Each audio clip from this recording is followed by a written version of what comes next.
আসসালামু আলাইকুম। এটি 1 বিঘা জমি। এই এই জমিতে আমি খুব অল্প খরচে ঘাস মারা বীজ কীভাবে ব্যবহার করব আর সেই হিসাবটাই দিয়ে দেবো। যাই হোক, আমার এই 1 বিঘি জমিতে যখন ফাঁকা ছিল সেখন আমি গেড় মারা বীজ দিছি, যার জন্যে পুরাতন কোনো ঘাস নেই, আড়ানি, আপনার দুবলা, ভাদাইল, যার জন্যে এখন বর্তমানে শুধুমাত্র ফাটা কিছু নিড়ানি যাই দিই 50 টাকা পাত, বিঘিতে 2টো দিলি যথেষ্ট, তাতে আমার খরচ হবে 100 টাকা। এমন আছে যে কিছু কিছু মানুষ চাষ করে গেড় মারা বীজ দেয়,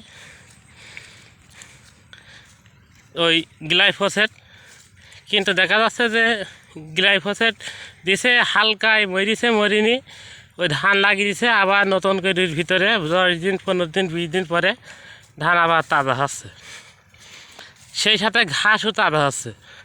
তো এই ধরনের বিঘিতে দেখা যাচ্ছে খরচ হয় আমার 200 টাকা খরচ হয়। সেখানে বীজ দেওয়ার সময় যদি গেড় মারা 10 দিন বা 20 দিন আগে 300 টাকার বিঘি প্রতি দেওয়া যায় কি 350 টাকা, তাহলে একেবারে অল্প খরচে ঘাস মারা বিষ দিলি ওই ধান লাগানোর আগেই 150 টাকা বেশি করে খরচ করে তুলি।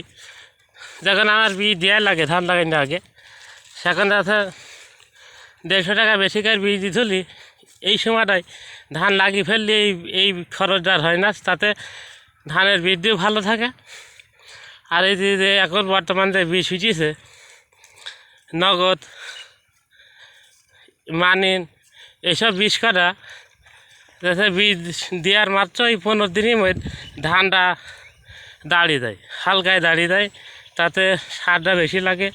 এই হিসাবটা আগে মাথায় রাখতে হবে, যেহেতু খরচ আমার সবই হয়, কিন্তু ওই 100 টাকা সেখন বেশি করে খরচ করি, ভালো করে একটু চাষ মাই দিলি একেবারে ঘাস একের মরি ভূত হয়ে যাবে, সাদা হয়ে যাবে জমি, তাতে আমার খরচও কম হইল আর ধানটা ভালো হইলো এবং সারটাও কম লাগলো। সেই জন্যে এই যে আমার এই নিজে এইটি 1 বিঘি জমি, এই জমিতে আমি শুধুমাত্র লাগাইছি, কোনো সার মাটি দিইনি কেউ, আর এখনও দিনই প্রায় 1 মাস না হলেও প্রতিদিন হয়ে যাচ্ছে। আর একই সাথে একই দিনই লাগাইছি এই পাশের জমি, লাগানি মধ্যে half KG DAP, half KG potash, urea, তিনটা দিয়েছে কাটাপতি 1.5 কেজি। দেখা যাচ্ছে এই ধানটা আবার দিন 5 হইল, আবার নতুন করে সার দিছে, আবার পানি দিচ্ছে, ধানটা বাইর দিকে। এখন কি হবে, এই ধানটা যদি বেশি সার মাটি দেয় বাইরে যায়, অতিরিক্ত পোকা আক্রমণ করবে, যেহেতু আগুড়ি ধান, তাই নাবির সাথে হিসাব করি ধানটা যত্ন করতে হবে। আর ধানটা অবশ্য বানি ফেলতে এমনভাবে যাতে ধানটা না পড়ে যায়, যে আমার ধানটা বাইরে গেল আবার পড়ে গেল, সবই লস হইল, তাই আমি একটু নাবি করি ধানে সার দেবো। যেহেতু মাটি ভালো এইসব জমি কাটা, কোনো জমি বইতে সার লাগে, এমনও মাটি আছে যে সার একেবারেই কম লাগে, তা আমি সেখানে অবশ্য কম খরচেই সারবো, ওনার কারণ ধানটা আগে বাদি নষ্ট করলে হবে না।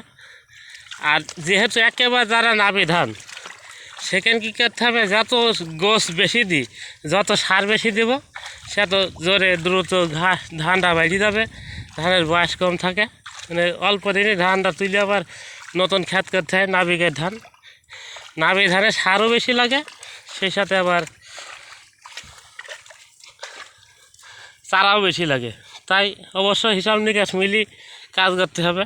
যদি নাবি ধান হয় সার বেশি লাগবে ধানে, আর আগড়ি ধান হয় অবশ্যই ধানে কম সাথে ধান বানাতে হবে যাতে না পড়ে যায়। আর ধানটা আগে বানালে ধানে পোকা আক্রমণ বেশি হয়, খুব বেশি আকারে পোকা লাগে। একেবারে শেষের দিক যদি সার মাটি ভালো করে দিই, যত্ন করা যায়, আর সেই সাথে বিষ ভালো করে রাখতে হবে লাস্টে, যাতে পোকা ভরবেন যাতেই না পারে, তাহলে ধানটা হয়ে গেল, খরচটাও কম হইল। ধান তাজা হলেই পোকা লাগে, সেদিকে খেয়াল রাখতে হবে, রেখে ধানটা করতে হবে। তবে এখন শেষের দিক, ভাদ্র মাসের এই 9 দিন, এখন ধান যারা যত্ন করবে তাকে ধানই ভালো হবে। তবে যত্ন করার সঙ্গে সঙ্গে আবার বিষ দিতে হবে যাতে পোকায় আক্রমণ না হয়। আসসালামু আলাইকুম।